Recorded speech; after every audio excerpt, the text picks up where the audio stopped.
You can still apply for a USA visa with your Nigerian passport. Yes, you heard right. This is now possible with the introduction of visa bond for certain countries.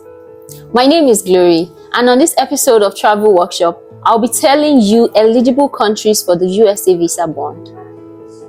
The US has introduced a new visa bond rule for people applying for tourist or business visas from certain countries.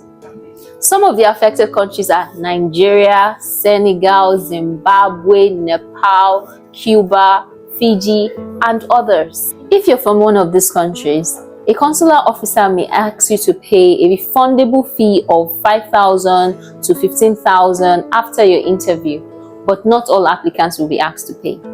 Some of the rules are: 1. Use the visa only for its purpose. 2. Do not overstay. 3. No illegal work. 4. Do not change visa status without permission. 5. No studying without approval. 6. Arrive and depart the US through an approved airport.